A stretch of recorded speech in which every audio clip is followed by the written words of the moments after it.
Welcome to the newest episode of Beyond the Fame with Jason Fraley. I'm your host, Jason Fraley, picking the brains of the top filmmakers, musicians, and artists of our time. Emmy winner Lynn Whitfield headlines the Prince George's Film Festival this Sunday at MGM National Harbor. She joined me to reflect on her prolific career, from the Josephine Baker story to Eve's Bayou to Greenleaf. Hey, Lynn Whitfield. Hey, thanks so much for joining us on WTOP in DC. Well, thanks for having me. We really, really appreciate it. You are an icon of the screen, and you're going to be coming to our area for the Prince George's Film Festival. It runs September 28th through October 1st. Now, I know you'll be participating on the last day, the closing brunch / the award ceremony on the Sunday, the 1st. How'd they reach out to you? Like, what's the connection? Well, I went to Howard University, so I'm connected that way to place. My I have relatives who are working with the festival. My sister Sherry is working with the festival, and but I don't know how they decided that I would have the honor of being at the closing brunch and the awards brunch, and just wanting to speak to me. I guess it just comes with the years of being here and doing the work. Absolutely. You've definitely done the work. And we can get into some of that great work in a minute, but just one more on the, on the actual event. Like, I know I think it says there's going to be a Q&A with you moderated by journalist Harriet Cole. It also says they call you the keynote speaker. So are you actually doing, in addition to the Q&A, are you doing like an actual speech as well? Actually, no, it's going to be a conversation between us.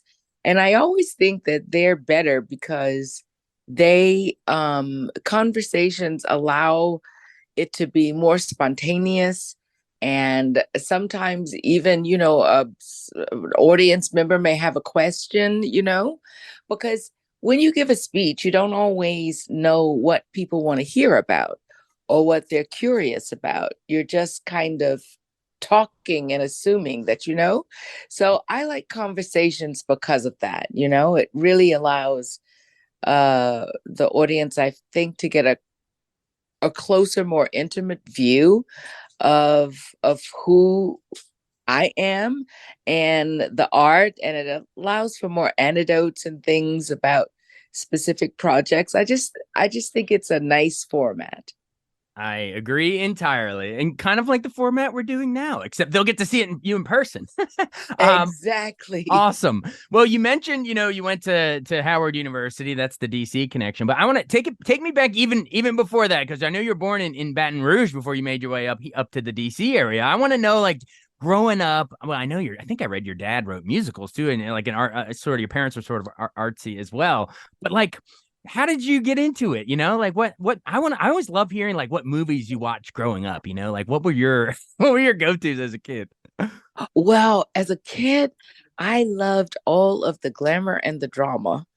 And I loved musicals. Yeah. Watching them. I loved all the dance. I loved it was just such precision and all. I always loved Betty Davis, Marilyn Monroe, Audrey Hepburn, were my favorites. And when I was so fortunate as to see, brown faces like mine on the screen, I just fell in love with Ruby Dee um, as an actress. So I always just wanted to do it. And my grandmother would allow me to, she would sneak me up into the den. That's what we called it then, the den, and watch the $1 Million Movie, which came on at that time. It would be considered late, and she would let me sneak up, and we would watch it because we lived with my grandmother, and it was pretty. One night, I just turned to her and I said, "Grandmommy, I'm going to be an actress just like that when I grow up." And I remember her being so sweet. I think we were watching, like Dark Victory or some one of those old movies with Betty Betty Davis. Davis. Yes, and she's, walking downstairs and hands in pockets and Yeah. so I told her that I wanted to be just I don't know what my face looked like, but I know in my heart it was such a sincere uh, vision that I had for my life. And I remember her turning to me and she turned to me in that Southern Belle kind of way and she said, "Oh, that's nice, darling."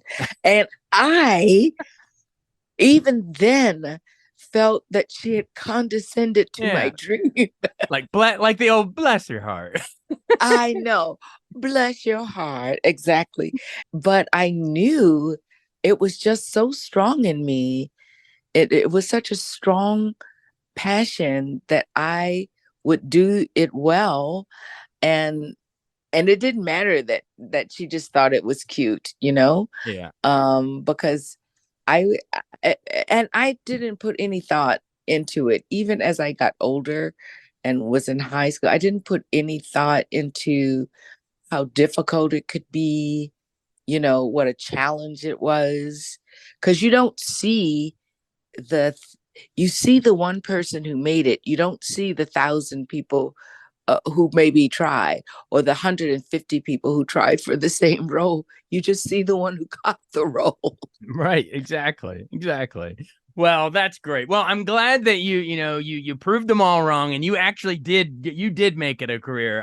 So you came to DC at Howard University. I believe I read like maybe you're like a third generation Howard grad. I believe it goes way back, right? In your family. Yes, yes. My One of my grandfathers went to Howard University in 1916, Mm, and the other went in 19, I think 17. My father's father and my father's father was on the first Howard University football team, really? and they never met. My two grandfathers never met at Howard. They only met once my mother and father met at Wow. Howard. They had a Um, lot in common to catch up on, I guess. The two grandfathers. yeah. So my mother's name was Valeria Jean, and my father's name was Valerian. So at Howard, everybody kept saying, "Oh, Valeria, have you met Valerian? Valerian, have you met Valeria?" And That's great. and they met, they dated, they fell in love, they graduated. My dad went off to the service, and when he came back, they got married. And so here I am. Wow. And just think, it's just boggling my mind. You said your grandfather started at Howard in 1916. Like, think of that was like D.W. Griffith doing Intolerance. And Yes. I mean, think about how much the industry has changed even in your three generations at Howard. That's just blowing my mind. Oh my God. So he left the Baton Rouge area, to go for his freshman year. And he worked his way through college as a waiter. And in the summers, he would work on the trains as a waiter. Uh, but he never returned home to Louisiana until he got his residency because he couldn't afford to go home. Yeah. And when he wasn't working, he was in the summertime, he was working to save money for the semester. So it was that kind of, you know, for him, he always wanted to be a doctor. So that was his determination, the same kind of passion. But he actually had to pay for all of his tuitions and all of that and support himself because his parents weren't able. So, it was Wow. that kind of work ethic, I think, that Hmm. I appreciate so much, that I think maybe when it comes to the work, I'm not saying I'm good at, as good at kitchens and laundries, but I do well. But the work ethic that was instilled in me by that kind of dedication, I'm so proud of him still, and how well he did. But can you imagine leaving home for your freshman year and never returning home to your resident? I mean, in that time, family members passed away, Yeah. children were born, but that was the dedication. And that was that dedication that allowed me the indulgence of being able to envision, oh, I want to be an actress, when I grow up. Wow. And you did it with the same work ethic. It carried down through the generations to you, and you made it happen. I believe you were working in, speaking of DC, like right after Howard, you did the Black Repertory Company, right? And Well, actually, I was a part of the DC Black Repertory Company during some of the time that I was at Howard. okay. So I was really burning the candle at both ends, Hmm. um, because at that time, the DC Black Repertory Company was just starting. And so all of the classes and rehearsals were late at night. I wasn't a part of everything. I was a fledgling member in the beginning, so I would do the workshops and things that went we into the evening and be up first thing in the morning to attend my classes at Howard. Um, so yes, I did both. Wow, that's burning at both ends, juggling it there. That's crazy. And then I know you start getting theater roles. And did I read that you acted across the great Alfre Woodard in, what was it called, For Color Girls Who've Considered Suicide, slash When the Yes. Rainbow Is Enough in 1977. Memories of working with her, and what do you think you taught each other? Oh, uh, it was just so not only teaching each other in the way of the work, but really building beautiful camaraderie and support systems because our friendship blossomed from doing it. And also, Carol Maillard was in that company, who is one of the original founding members of Sweet Honey and the Rock. Mm. Aku Kadogo, who was in the original cast on Broadway, was also in that company. Ruth Anna Graves, uh, Mary Alice, who just passed, who was just a dynamic theater actress in New York. So it was all, and we just had such a wonderful camaraderie in Australia. But with Alfre, I came to Los Angeles because we did For Color Girls in Los Angeles also. And we ended up being such dear friends that I was on her wedding committee and helped to plan her wedding and all. So the friendship was amazing. And just seeing her focus as an actress and her versatility as an actress, because I mean, many people don't know that Alfre is a wonderful comedic actress as well. Hmm. And so in For Color Girls, you got to use all of those chops, the drama, the comedy, and all. Can you imagine nothing on a stage, no props, nothing, just a big rose that is the backdrop for these monologues? And you had to create each image. You had to create the story, the unfoldment of the story, and all the characters. So within that, a lot of times there was a lot of comedic moments, and Alfred was just, brilliant at all of them. And so were all of the other actresses. It was when they say a company of actors, it truly was a company of actors together, In the truest sense of the word, the company. Yes, absolutely. Yes, and I mean creating it from in the air. I mean, just nothing. You had no props, one costume, Yeah. um, no sets, none of that. It was all your. I think that's why Intozaki called it a choreo poem, because it was all just through your body and through your voice that you brought these stories to life. Wow, all in the performance. Well, you work with Alfred Woodard on stage in all the whole company, like you're saying. But then you start working. You pivot into some TV work and talk about working with some amazing actors and actresses as well there, because you make your screen debut on Hill Street Blues on NBC. Like gosh, I think that still might hold the record for winning Best Drama Emmy like 4 times. Like it's iconic stuff. But then I want to talk about you're with Denzel in '86 in the George McKenna Story, that TV movie, and then with Oprah and Cicely Tyson in the ABC miniseries The Women of Brewster Place in '89. Like, similar to like you said for Alfred. Like, what is the dynamic and the camaraderie with Denzel and Oprah and Cicely? I mean, these are like Mount Rushmore folks, and you're working with them. Oh, it was amazing because I remember when we were doing the George McKenna Story, Denzel, because I was so enamored because it was right at the budding of so many opportunities for him, and he was doing such wonderful work. And at the time, he got the offer to play the activist Stephen Biko, who was, I believe it was Stephen Biko, a South African activist, against apartheid.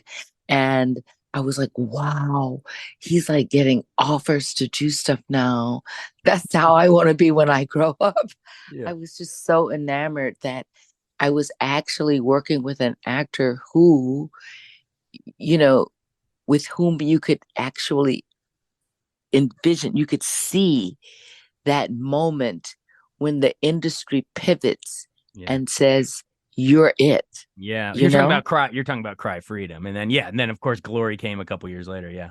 Yes. And then Glory came a couple of years later, but it was just so inspiring to me to be a fly on the wall and see all of this unfolding, right there. And even though it was a small television movie we did, it we did really good work in it. So we did the good work there, working with just an amazing actor, and also being close up for 4 or 5 weeks to see how Hollywood was embracing him and all of the opportunities that were coming his way. That really was exciting to Yeah. see. And what about Oprah and Cicely, real quick? Oh, Oprah, my goodness, she had just done The Color Purple, and had all of the accolades. And I auditioned for this, The Women of Brewster Place, and got the part. And I tell you, that part and the work that Oprah and I did together, it's, I think it's rare to see that kind of intimacy between females on screen. And it was like, this woman who loses her child, who loses everything. And that my character, young and Oprah, who just held her up and nurtured her and took care of her through such hard times. Now, again, doing the Women of Brewster Place with Cicely Tyson, and uh, there were so many wonderful actresses in that piece. Again, it was an ensemble of very strong, very dynamic women. Um, there's that iconic photograph of all of us sitting on those urban, brick steps, uh, for the poster. But again, it was just the the dynamism. I mean, now, and we, see it now still, but it was just uh incredible. You felt so strong, and that there's power in numbers. And so to have all these Black women with different storylines, some controversial, at the time, um, because there was a a gay couple, and uh an unwed mother who just kept having children, um and so there were these stories were so interesting, and it was just I just felt so blessed to be there and be, a member in another.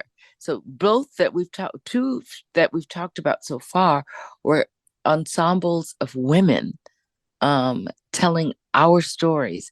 And that was a great gift early in my career. Absolutely. Absolutely. Well, we have to ask before we run about your big Emmy win for the HBO movie, The Josephine Baker Story in 1991. What was it like to know that, you're forever tied? People will think of your face and your performance when they're thinking of such an iconic performer. Like, but you're sort of inextricably linked now after that role. Well, how much of an honor is that? It was just the highest and most treasured moment of my career to get the role, and the audition process was 6 months long. um and then to have the honor of being the vessel that carried the story of such a dynamic woman. The press poster and the whatever you call that tagline or whatever, it was like, before Marilyn, before Madonna, there was Josephine, you Wow. know? And so now we can add to that, before Marilyn, before Madonna, before Beyonce, before Rihanna, before Taylor, there was Josephine, Oh, that's because so well she said. because she gave them that big show, you know? Absolutely. Josephine gave that big show with the costume changes and whatever technical, whatever was at the forefront of, technology and stagecraft at the time. And she was an activist and stood up for what she believed in. So so she had it all. She had a Absolutely. heart, she had the soul, she had the courage, she had the glamour, she had the talent. And so to be chosen to play that, and at the time, after during the shooting of that, I fell in love with the director. Um, we married, and it was a short-lived marriage, but what a gift that on the night that I won the Emmy, he also won an Emmy. And I also got one of my greatest prizes. I had just given birth to our daughter, Grace, 2 weeks before. So it was a spectacular night. I think it was the only husband and wife team to win Emmys in those Best Actress, Best Director for the same project. I don't think that's ever happened before or again or since. That is an amazing trivia fact for our listeners. If they're out at trivia, drop that one on and blow people's minds. All right. And then, of course, and so now you're an Emmy winner, and now we're in the 90s. And of course, a lot of your fans will remember Eve's Bayou in 97, directed by Casey Lemons. I actually saw her. Gosh, she came to the Middleburg Film Festival in Virginia with her Harriet Tubman biopic, Harriet, in 2019, a couple years ago. Yes, And at that point, Eve's Bayou had kind of taken on like this mystique of its own, how many years later. But yeah, just tell me yes, memories of playing, Journey Smollett's mom, Roz, and I mean that's a heavy movie, but an all timer. yes. Let me just say, I'll uh, just take a little diversion here, and that is, I'm just so fortunate that I have been a part of several numerous classic projects that stand the test of time. That's such a blessing. And Eve's Bayou was one of those. So our memories. Well, we shot it over across the lake in Covington, I think it was. Uh, Across the lake. Lake Pontchartrain, that is.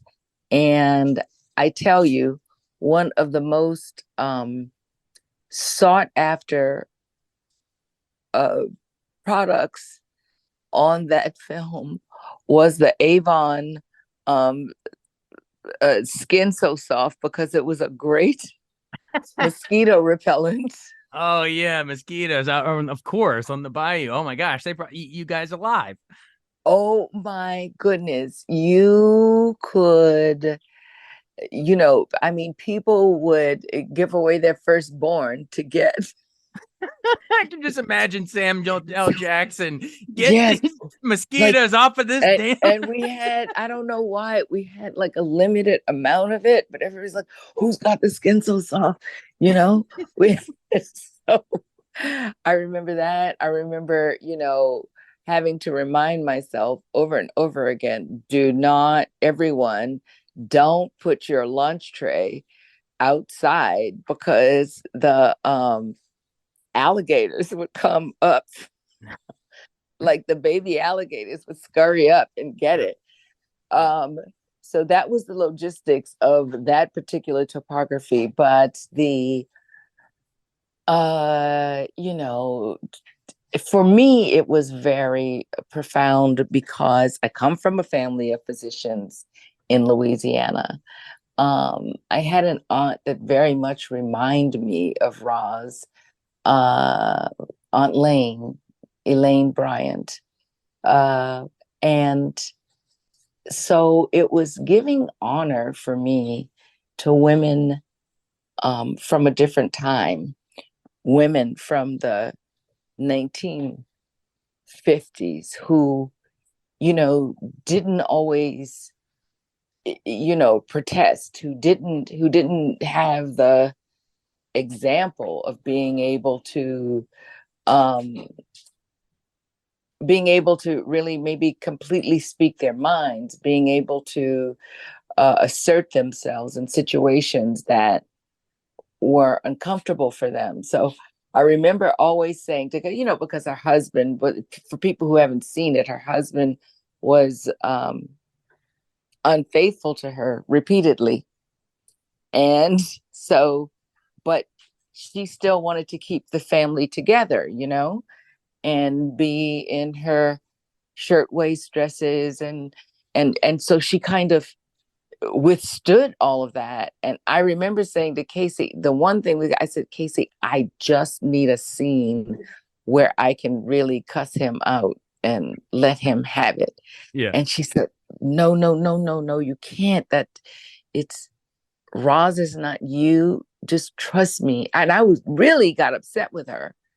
Um, and she said, trust me, there's power in your silence and your Mm, stillness, mm. and you'll thank me later. And so as I've, every now and then revisited, and it was the 25th anniversary, was it, would it, yeah, Would have been 25th. last year, yeah, because of '97, Yes. right? Yeah, yeah. And So yeah, so yeah. Tribeca, honored us and had a screening, and there were several around the country. And so as I watched it, I said, God, she was so right. I'm so happy that she didn't allow me to do that. But, we didn't, who knew that journeys, we knew that there were all these wonderful child actors, She was on but Full House. yes, yes, but who knew Yeah. that what would happen to Journey's career and to Megan's career, and actually the young man, that the little boy that I had on my hip in the first scene when I um, walked down the stairs to Sam, um, was Journey's brother, Jake Smollett. Yeah. So we were all out there on the bayou, um, making this magical piece of work.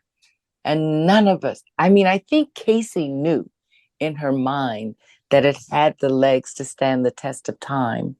And with Sam, of course. And that was such a big departure for him. Yeah. That role was such a departure from all the the really edgy characters. I mean, because in this film, he wasn't he was a cheater, but he was very smooth and very elegant and charming, charming, charming. So It wasn't Pulp so Fiction. it was not Pulp Fiction, Yeah. no profanity. And it was such a departure that, but I think Casey had an idea, but none of us knew that 25 years later, internationally, because in 1990, when it came out, whatever that year was, it 97. was 97. It was one of the um, best independent films of the year. However, we got no Oscar nods at all. Ridiculous. Um, but I think the Independent Spirit Awards gave it a nod. Yeah. Um, but yes, it was just an honor, and everyone is still doing what we do. Everybody. Yeah. Well, and Diane Carroll was in that too. Like I'm looking at this Oh cast, it's my God. unbelievable. And Diane Carroll was amazing. Yeah. That for her was a departure as well, right? Yeah. Because she wasn't playing the, glamorous, sort of diva, descending stairs and all of that. She she was so beautiful. And, she would kind of touch up her makeup, after it was done, and she'd come out be even more beautiful. And so that's how it ended up that they figured out she should have this tribal paint on white paint on her face because she was just so beautiful. It was hard to make her this soothsayer, fortune teller, card reader, older woman, because her beauty was, working against her. And that's how it ended up that she had on the white face mask stuff. Yeah. This wasn't Carmen Jones or Claudine or it was a different role. Absolutely not. No.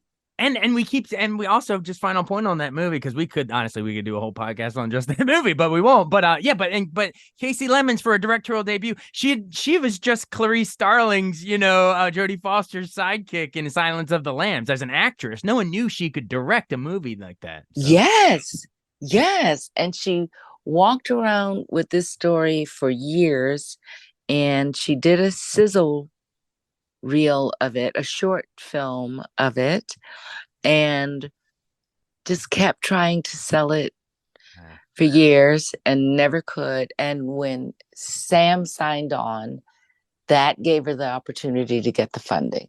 Wow. Well, we're all cinema history is grateful that she did. All right. Well, Oh, yes. I definitely want to get to Greenleaf, but before I do, one more really quick, because similar to how you said, similar how you were saying Alfre Woodard, doesn't get enough credit for comedy and drama roles and all that, but same for you, but after Eve's Bayou, which obviously was a real heavy movie, you went on a run working with some great comedic actors and showing your range on the comedy side. Let me rattle them really quick. Martin Lawrence in A Thin Line Between Love and Hate. You work with Danny Glover and Joe Pesci in Gone Fishing, Julia Roberts in Stepmom, Chris Rock in Head of State, Tyler Perry in Medea's Family Reunion, and then all the great actresses in The Women as well. Meg Ryan and who all was in it? Ava Yes. Mendes, Jada Pinkett, Cloris Leachman, Annette Bening. I mean, come on. So yeah, just fight for your comedic side for a second. I listed a bunch, but I mean, that's proof right there. You can do it. Oh, yeah. Well, I didn't know that I could do it. My acting teacher, David LeGrand, used to always say, all right, I want you to work on comedy. I want you to work on comedy. And we never got to doing the scene study in comedy. But little by little, I'm just gaining more confidence in my comedic abilities. Now, I will say that in many of those movies, the movies were comedies, and I happened to be the straight person to the comedian,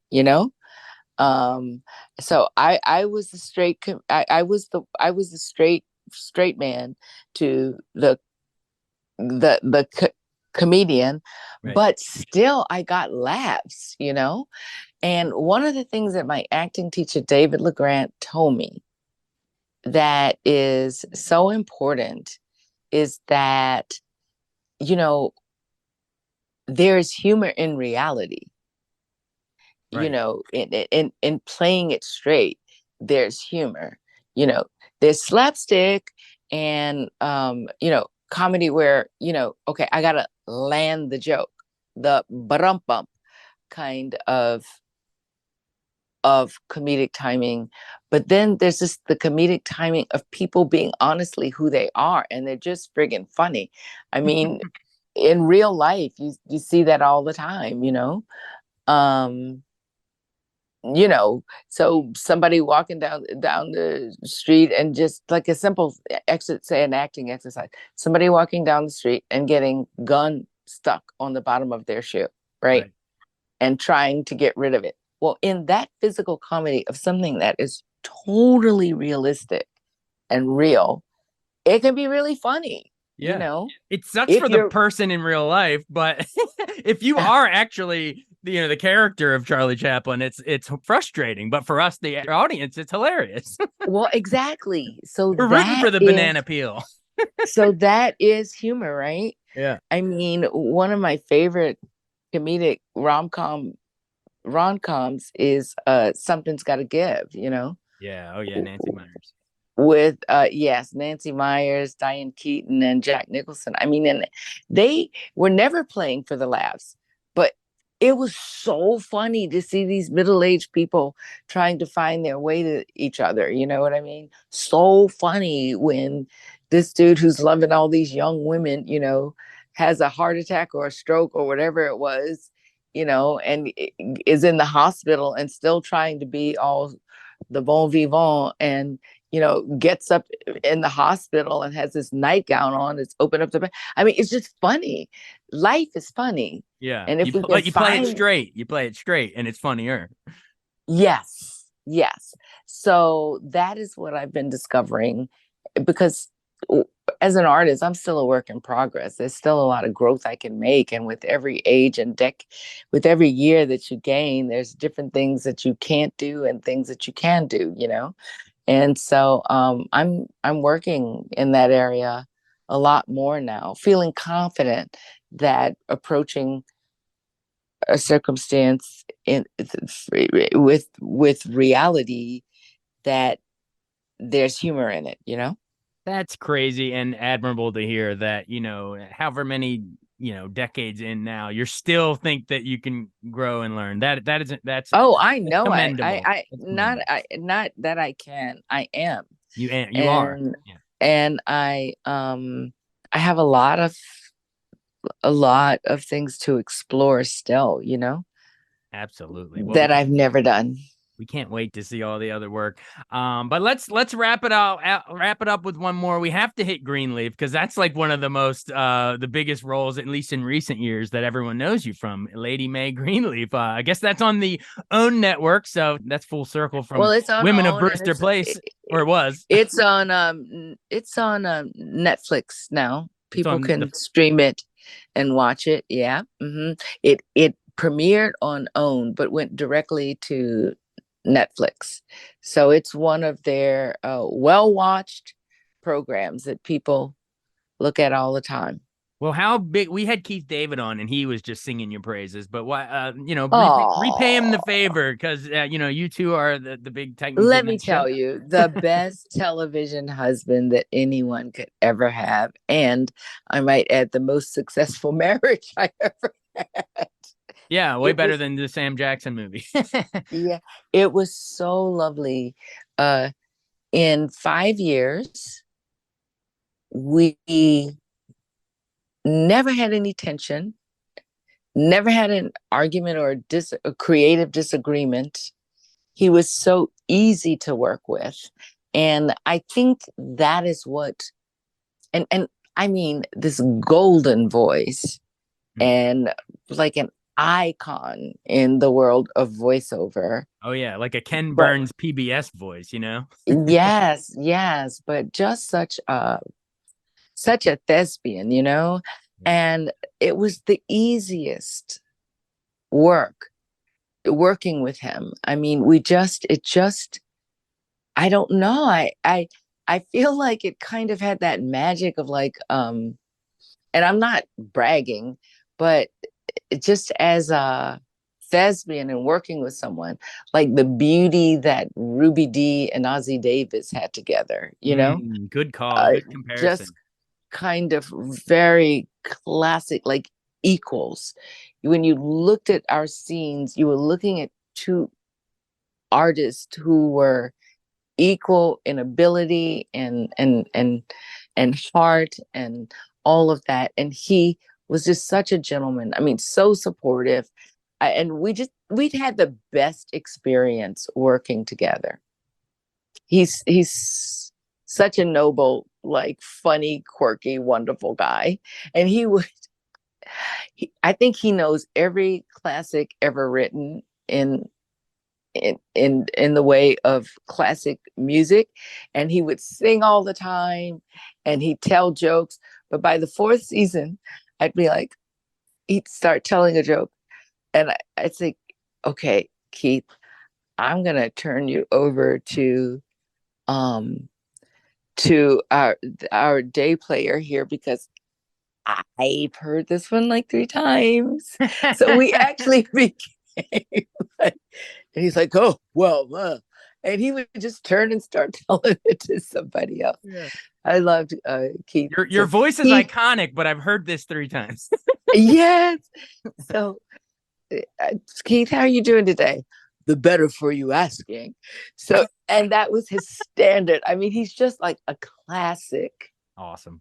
A classic man and an incredible artist. So awesome. Well, you didn't do too bad for yourself in that. You won 2 NAACP Image Awards for that role. So everyone check it out on Netflix. I have a feeling that'll be watched for years to come. Well, Lynn Whitfield, thank you so much for making so much time for us. I can't believe you stuck around and talked so long. We covered a lot of ground. I really appreciate it. Well, you know what? Let me compliment you.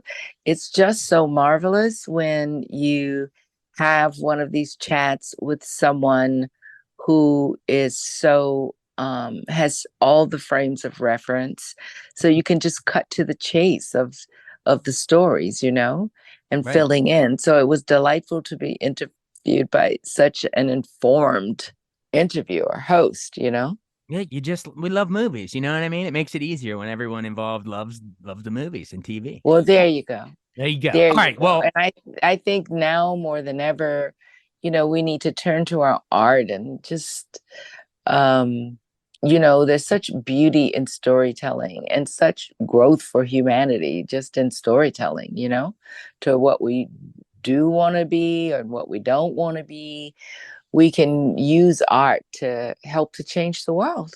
absolutely. Well, help inspire the next generation of those storytellers and filmmakers by coming to the Prince George's Film Festival. It's going to run September 28th through October 1st. And on that last day, on Sunday, October 1st, you will hear a great Q&A with the legendary Lynn Whitfield. Hey, thank you so much for doing this. This was an honor. Oh, you're quite welcome. Thank you. I hope you come to the luncheon. Yes, everybody listening to this has to come. Come on, get it. No excuse. Get out there on the 1st, everybody. Okay. Sounds All good. All right. Okay. God bless. Thank you. Bless you too. Bye. Bye-bye. Thanks so much for listening to Beyond the Fame with Jason Fraley. Our theme music is Scott Buckley's Clarion. Remember to give us a 5-star rating if you like what you hear. We'll see you next time.